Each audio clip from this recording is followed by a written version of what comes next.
मांडव्य ऋषि की कथा। जन्मेजय ने पूछा, भगवान, धर्मराज ने ऐसा कौन सा कर्म किया था जिसके कारण उन्हें ब्रह्म ऋषि ने श्राप दिया और वे शूद्र योनि में पैदा हुए। वैशंपायन जी ने कहा, जन्मेजय, बहुत दिनों की बात है। मांडव्य नाम के एक यशस्वी ब्राह्मण थे। वे बड़े धैर्यवान, धर्मज्ञ, तपस्वी एवं सत्यनिष्ठ थे। वे अपने आश्रम के दरवाजे पर वृक्ष के नीचे हाथ ऊपर उठाकर तपस्या करते थे। उन्होंने मौन का नियम नहीं रखा था। बहुत दिनों के बाद एक दिन कुछ लुटेरे लूट का माल लेकर वहां आए। बहुत से सिपाही उनका पीछा कर रहे थे, इसलिए उन्होंने मांडव्य के आश्रम में लूट का सारा धन रख दिया और वहीं छिप गए। सिपाहियों ने आकर मांडव्य से पूछा कि लुटेरे किधर से भागे, शीघ्र बतलाइए, हम उनका पीछा करें। मांडव्य ने उनका कुछ भी उत्तर नहीं दिया। राजकर्मचारियों ने उनके आश्रम की तलाशी ली। उसमें धन और चोर दोनों मिल गए।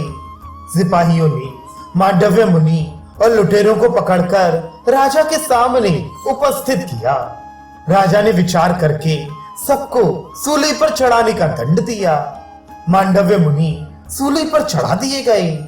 बहुत दिन बीत जाने पर भी बिना कुछ खाए पिए वे सूली पर बैठे रहे। उनकी मृत्यु नहीं हुई। उन्होंने अपने प्राण छोड़े नहीं। वहां से बहुत से ऋषियों को निमंत्रित किया। ऋषियों ने रात्रि के समय पक्षियों के रूप में आकर दुख प्रकट किया और पूछा कि आपने क्या अपराध किया था। मांडव्य ने कहा, मैं किसे दोषी बनाऊं, ये मेरे ही अपराध का फल है। पहरेदारों ने देखा कि ऋषि को शूली पर चढ़ाई बहुत दिन हो गए, परंतु ये मरे नहीं। उन्होंने जाकर अपने राजा से निवेदन किया। राजा ने मांडव्य मुनि के पास आकर प्रार्थना की कि मैंने अज्ञानवश आपका बड़ा अपराध किया, आप मुझे क्षमा कीजिए, मुझ पर प्रसन्न होइए। मांडव्य ने राजा पर कृपा की, उन्हें क्षमा कर दिया। वे शूली पर से उतारे गए।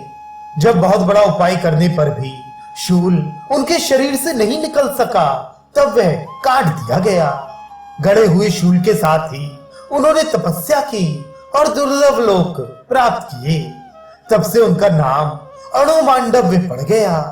महर्षि मांडव्य ने धर्मराज की सभा में जाकर पूछा कि मैंने अनजान में ऐसा कौन सा पाप किया था जिसका ये फल मिला। जल्दी बतलाओ, नहीं तो मेरी तपस्या का बल देखो। धर्मराज ने कहा, आपने एक छोटे से पतंगे की पूंछ में सींग गड़ा दी थी, उसी का ये फल है। जैसे थोड़े से दान का अनेक गुना फल मिलता है, वैसे ही थोड़े से अधर्म का भी कई गुना फल मिलता है। अणि मांडव्य ने पूछा कि ऐसा मैंने कब किया था। धर्मराज ने कहा, बचपन में। इस पर अणि मांडव्य बोले, बालक 12 वर्ष की अवस्था तक जो कुछ करता है उससे उसे अधर्म नहीं होता, क्योंकि उसे धर्म अधर्म का ज्ञान नहीं रहता। तुमने छोटे अपराध का बड़ा दंड दिया है। तुम्हें मालूम होना चाहिए कि समस्त प्राणियों के वध की अपेक्षा ब्राह्मण का वध बड़ा है, इसलिए तुम्हें शूद्र योनि में जन्म लेकर मनुष्य बनना पड़ेगा। आज मैं संसार में कर्म फल की मर्यादा स्थापित करता हूँ। 14 वर्ष तक की अवस्था तक किए गए कर्मों का पाप नहीं लगेगा, उसके बाद किए गए कर्मों का फल अवश्य मिलेगा। इसी अपराध के कारण मांडव्य ने श्राप दिया और धर्मराज शूद्र योनि में विदुर के रूप में उत्पन्न हुए। वे धर्मशास्त्र और अर्थशास्त्र में बड़े निपुण थे। क्रोध और लोभ तो उन्हें छू तक नहीं गया था। वे बड़े दूरदर्शी, शांति के पक्षपाती और समस्त कुरु वंश के हितैषी थे।